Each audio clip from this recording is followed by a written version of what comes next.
little bit of detailed information on that. When you start to compare, the cost of owning a home, on a monthly basis to the cost of renting, there's what you find is that most of our workforce is earning enough income to pay for the median priced home out there, and you see that in our index, but you also see it in how much of their income are they dedicating to their mortgage payment. Exactly. And then when you start to compare that to a renter, across the state, you're probably looking at homeowners are paying 25% of their income, and we've got that graphic in our report, 25% of their income to their mortgage, whereas a renter is going to be paying 35 to 45, maybe even a little higher in an area like Missoula of their income. So we're getting some people crossing over that line then, would maybe a couple of years ago, wouldn't even thought of buying a home then, right? That's correct. Exactly. Because affordability is increasing, those renters are probably getting a better opportunity now to jump into the first-time home buyer market because the prices are softening, the interest rates are fabulous, historically fabulous, and the inventory's out there as Rhonda was saying, to negotiate for the best price. Well, Rhonda, we got to step back on that then a little bit too. But it's one thing to have the affordability, then to actually qualify for a loan. Now we know they've tightened the vice on that and made it harder and harder for people to do that, or at least it seems that way. They're asking more questions. There was a wild, wild west. Anybody had a heartbeat, it seemed like, could get a real estate loan, and now they're being a little tighter with this. It takes a little more time. Talk about that. Do people just need to be patient, make sure they get all their paperwork in order, and those kind of things? Okay, great. Part of what we do is we have the people go out ahead of time to get their pre-approval rating in with the lender of their choice that they're working with, so that they have all the documentation, that they know that they're going to be able to get a loan. So when they do go in to make an offer, it's going to be contingent upon the financing, but the financing is pretty much in place, just waiting for the appraisal to come in or waiting for title to come in. So by making those buyers go to a lender of their choice and to get the pre-qualification and get the pre-approval in is creating a lot less time too. If you try to go in right at the same time that you're going to buy the home and then find out that you have a glitch on your credit, yeah, that's where you get into the problems with, because they've gotten so tight on it. It's very tight. So anybody bought a home 5-6 years ago just has to understand the process has changed. Exactly right. Very much changed, and it's a little more time to get everything done, without a doubt.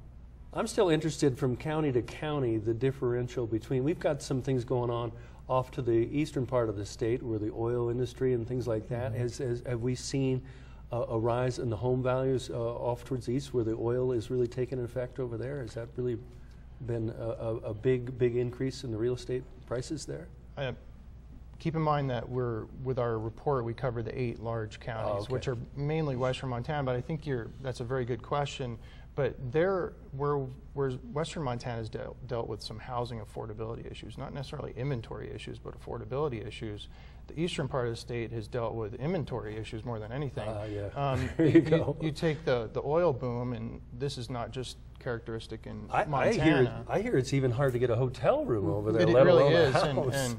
and not only is this characteristic in eastern Montana, we're seeing the same thing in North Dakota, in the Bakken, where they've gone crazy with natural resource development there.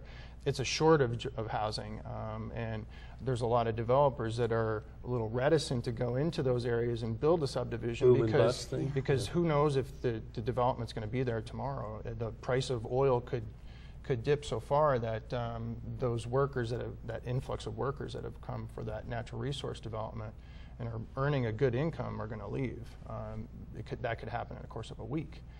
So their problem is a little unique from what we've got in western Montana. That explains that a lot. But I was curious because you would think they'd run over there right away and just start hammering away and building. This brings me to another topic we want to talk about too. Around the state and here locally too, there's construction fees and those kinds of things that have taken sometimes maybe that affordability index and added an extra element of paperwork and pricing to that. We could talk a little bit about that. Sure. What are we doing in the state of Montana to kind of keep a lid on the extracurricular pricing? I don't know how to explain that, but maybe you can talk about that. There's no doubt that regulations, fees put a lot of pressure on housing affordability.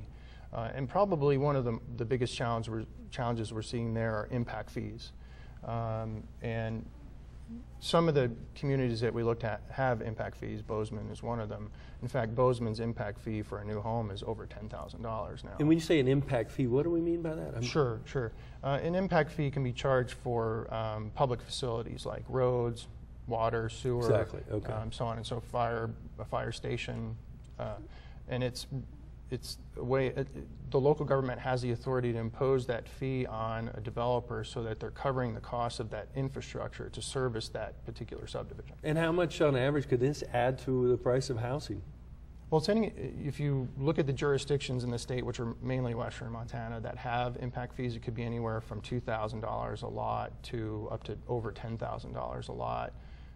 In the Bozeman area, I think Belgrade's is around $14,000 a lot. And if we don't do that, then we're going to pay taxes on the other end. So it's if you want a nice neighborhood, you pay one way or the other. Is that correct? Right? And the realtors haven't been opposed to impact fees per se, but we want to make sure that those impact fees are complying with the state law, the state statute, which has some pretty strict guidelines on how local governments can impose those fees.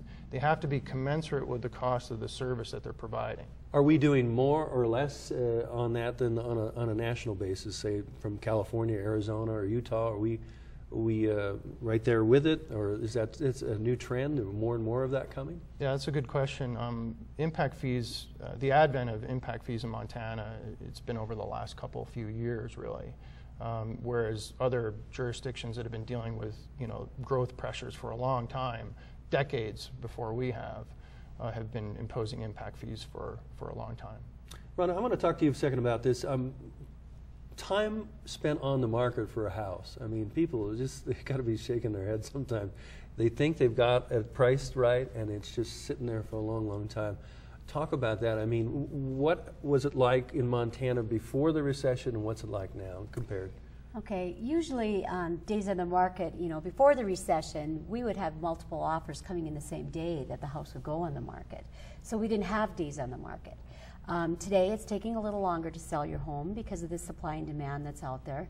And also, every time that a buyer comes in and they ask for information on the home, of a history of the home, they're asking to see how long it's been on the market. They're asking to see the price reductions that have been taken place. And they're bringing that all to the picture when they get into the negotiation stage of purchasing that home. So, the days and the longer it's on the market, even though the seller feels that it's correctly priced, when he originally started out with it, we're still seeing them at this given time that we're having to have those price reductions yet to get the home sold. Once again, inventory is creating a lot of the situation, what's happening. Are there still, this is hard for me to get a grasp of, but are there still investors out there? I'm not a rich guy, so there's got to be some people figuring this out and going, this is a great time to go pick up a bunch of properties. They were doing that before this, and are there still people out there that are running around the state and trying to pick up bargains like that? We are seeing a lot of investors purchasing those homes today because they have the stability of what the housing market is becoming versus having their money tied up in a stock market that they don't know what's going to do with their investment portfolio. They are coming back around, and they are picking up some great deals with the foreclosures, with the with all the other type of the sales that are happening. They're finding some great deals, and that's excitement for us because that in return then is going to create the rental market for those people that cannot get their loans, but they still need a place to live. So do we still have as many people coming from out of state like we've had in the past that want to buy homes, or has that slowed down a bit? I think that has slowed down. I think it's slowed down a little bit, and you're seeing more of the local, inside people purchasing the home that live in Montana. Let's break this down. So we've had the recession for a while. Have we seen any improvement even in the last, we all know it went down. Have we seen any improvement here in the last couple of years in terms of any particular part of the marketplace that has seen an upswing? Well, the two things that really stand out, when you're comparing 2009 to 2010, are sales volumes are up in some areas, like the Flathead and Gallatin, and the other factor is that prices are down in those areas, which I mentioned earlier, or have had those acute challenges with affordability. Those areas are Missoula, Flathead, Gallatin. Gallatin saw the biggest decrease in their median price home compared to the other 7 areas at a 5.5% decrease. And you've seen that Flathead has gone below $200,000 for the first time that we've been doing this report. Missoula is now into the affordability index of over 100. So they're in that affordability range now. Who are the buyers and who are the sellers these days? As far as, are they older, are they younger?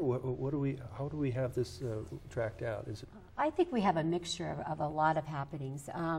Buyers that are coming in with the jobs that are being created, of course, because for every home that we sell, we've created jobs for everybody else to gain off of.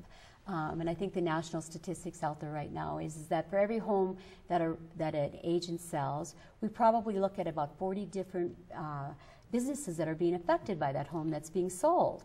And so which creates that part is it creates another position for income to come in, and that they can turn around and that they can do their thing too. So that's what we're really looking at down the market is that we do have younger buyers. We do, without a doubt. Our younger generation, the generation that wants to go out and they want to have one today and they're going to have it today. Our sellers, we have a lot of our elderly people that are deciding that, you know, it's time to get rid of the stairs. It's time to get rid of that thing. So they're going into their other convenience of living. Just got a couple minutes here, but I haven't touched on commercial real estate, but it all has an impact. We don't talk about that as much as we probably should, but commercial real estate, they've had their troubles too, right? Yeah, although we don't track commercial real estate in this, there's definitely some challenges in the commercial real estate arena.